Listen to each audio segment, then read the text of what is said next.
Salam, salam, outsider, le débrief commence maintenant.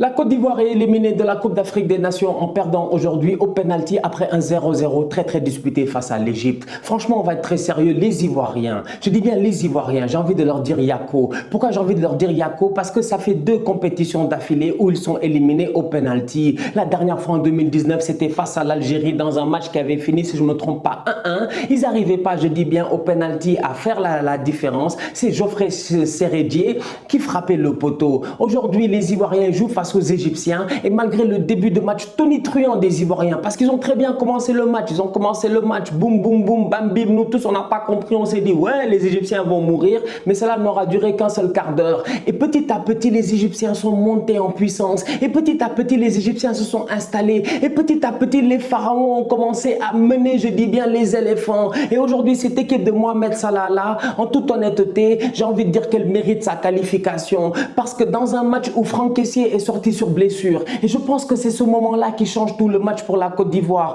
La force de la Côte d'Ivoire, c'était le trio au milieu de terrain. À la minute où Franck Kessié sort, en termes d'intensité, je dis bien, en termes de contrôle de balle, de possession, eh ben, tu commences à manquer. Et donc, du coup, tu te rends compte que tu as un attaquant Sébastien Haller qui est en pointe, tu n'arrives pas à le trouver. Nicolas Pepe, il est tout seul sur le côté, il fait la différence, mais quand il fait la différence, il n'y a personne pour suivre. Sincèrement, en toute honnêteté, Sangaré a tout donné. Sangaré a tout donné. Sangaré, top player du PSV Eindhoven. Sangaré qui a été élu, si je ne me trompe pas, à un moment donné, lors des 3 premiers mois là, de cette saison, il a été élu à un moment donné meilleur joueur du championnat néerlandais. Ce Sangaré-là nous a montré des mouvements à la Yaya Touré. Mais dès que Sérédier est rentré, tu sentais que défensivement parlant, devant la défense, il manquait une sentinelle capable d'avoir le volume de jeu pour aider, je dis bien, et libérer les autres milieux de terrain de la Côte d'Ivoire. Et donc, du coup, les Égyptiens en ont profité et c'est passé à travers un excellent Mohamed Salah. Mohamed Salah a été sensationnel aujourd'hui. Dans ses prises de balles, il a été très bon.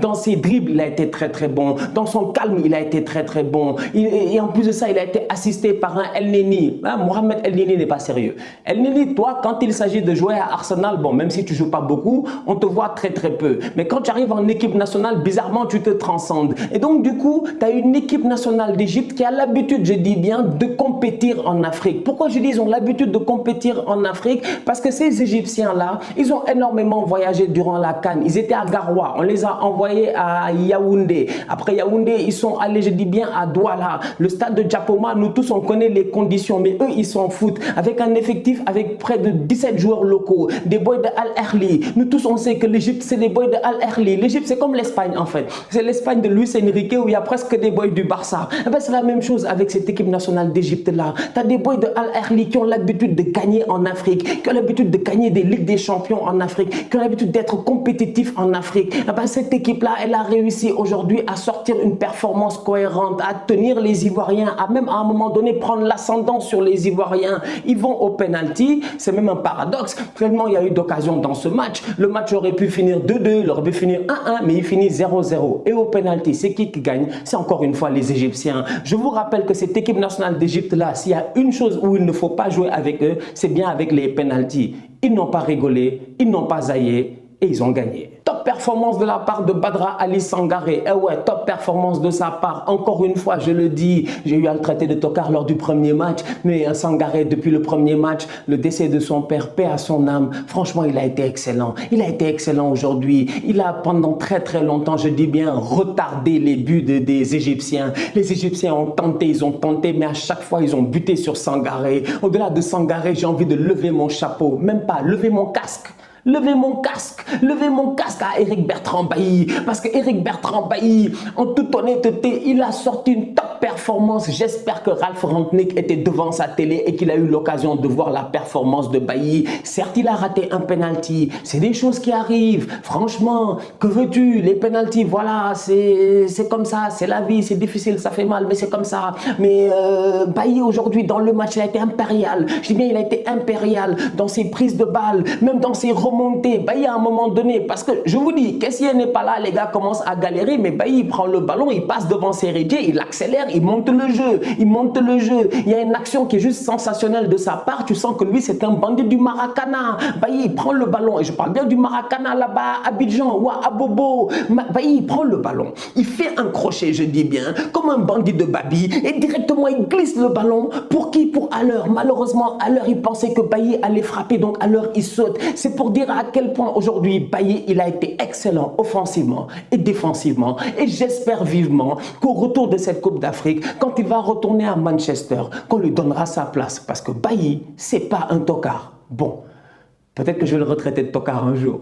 Mais pour le moment, il est au top. La prochaine Coupe d'Afrique dans 1 an et demi se jouera en Côte d'Ivoire. Les Ivoiriens seront à domicile. Et à ce moment-là, je dis bien, peut-être que la malédiction dont ils font preuve ces 2 dernières Coupes d'Afrique, d'être éliminés aux séries penalty en 8e de finale et en quart de finale face à l'Algérie, en 8e de finale aujourd'hui face à l'Égypte, mais peut-être que cette malédiction-là finira par tomber. Attention aux Ivoiriens lors de la prochaine CAN. Le Mali est aussi éliminé en perdant face à la surprenante équipe de Guinée équatoriale. Qui aurait cru que les Équato-Guinéens seraient là? Cette équipe de Iban Salvador, cette équipe de bandits, franchement. Les Équato-Guinéens, ils ont joué aujourd'hui face aux Maliens. Je me pose même des questions à savoir, est-ce qu'ils ont eu un tir cadré? Ils ont galéré, ils ont galéré. C'est vrai qu'en fin de première mi-temps et en fin de deuxième mi-temps, ils ont réussi à sortir des ballons, tout ça, parce qu'ils sont très techniques. Mais en termes de jeu, sincèrement, en termes de jeu, je le réitère encore une fois, cette équipe du Mali là est une équipe qui est plaisante à jouer. C'est vrai qu'en fin de match, ils ont été fatigués. Mais le Mali, lors de leur 8e de finale face à la Côte d'Ivoire, lors de la Coupe du Monde, lors de la Coupe d'Afrique 2019, je me rappelle très bien, à mon humble avis, ils méritaient de se qualifier. Le problème du Mali, c'est qu'à chaque fois, ils ont du beau jeu. Ils savent jouer au football, les Maliens. Ils sont assez techniques, les Maliens. Ils ont des beaux circuits de passe, les Maliens. Malheureusement, ils n'arrivent pas à concrétiser leurs actions. Malheureusement, ils n'ont pas de buteur, les Maliens. Franchement, j'ai envie de te dire, où est le Mali de Kanouté?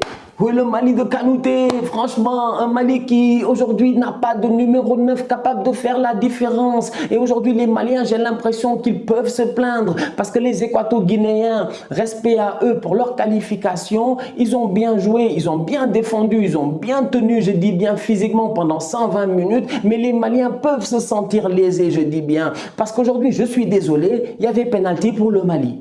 Il y avait pénalty pour le Mali. Et là, encore une fois, comme je dis, l'arbitrage, ça nous fatigue quoi? Parce qu'à chaque fois qu'on parle d'arbitrage, on se dispute. En fait, moi, je me dispute avec mes followers que par rapport à l'arbitrage. Mais c'est incroyable. Je dis, des fois, j'ai envie de faire des débriefs et même pas parler d'arbitrage. Mais aujourd'hui, je suis désolé quand même, le centre de Koné, Koné, c'est ça, Koné qui frappe les penalties, Konando, eh ben, son centre, il est parfait. Et le joueur équato-guinéen, il n'a pas les mains derrière le dos. Il a son bras qui est exactement ici. Malheureusement, ça frappe son bras. On va même pas à la VAR. C'est incompréhensible. Franchement, j'ai pas compris. Au-delà de cela, il y a un carton rouge à la 74e minute. Et là, je vous parle à vous. Si on suit votre logique à vous, si chaque semelle, je dis bien, qui est donnée, ça doit être un carton rouge, eh ben, il y a un joueur équato-guinéen, si je me trompe pas, qui ne sait pas gérer. Il essaie de faire une roulette. Il essaie de faire une roulette rond central. Il perd le ballon. Il essaie de tacler le ballon pour le récupérer. Il met la semelle directement sur le pied du Malien. À ce moment-là, je suis assis là tranquillement dans ma tête, je suis en train de rigoler en me disant que les mêmes qui me disaient non, c'est-à-dire que, etc.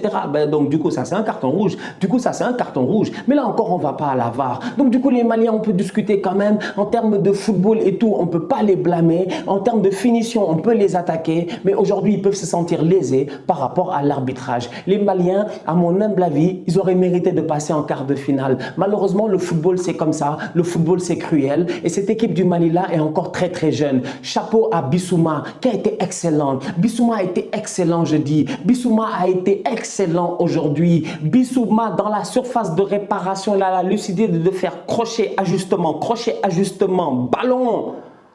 Frérot malien, s'il te plaît, frappe, cadre. Plat du pied, sécurité, gère-toi.